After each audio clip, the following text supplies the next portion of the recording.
this set of values, right? So a lot of you came to me and asked this question, how is that derived? Why do we have a table like that? From 0 to 0, we put 0x into jk. If we want to transit from 0 to 1, we put 1x into jk. And what does that x mean? X means, as you should know, don't care, right? It actually means if I want q plus to be 0, I just need to give j a 0. And the next clock cycle, q plus will become 0. And why is that possible? I don't even need to care about k. And why is that possible?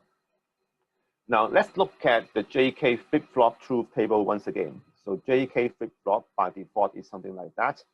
0, 0 means I am keeping the value unchanged, right?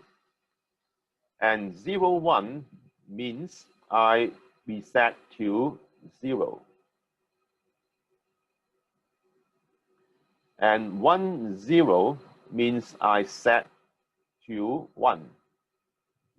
And 1, 1 means I want to do a toggle, right? So that is the truth table or the behavior of a JK flip-flop. Now, our case, like for this one, if I want Q plus to be a 0 and the current state is a 0, then there are actually two options to choose from. And that is, I choose, I want it to be 0. I just choose it to remain at 0.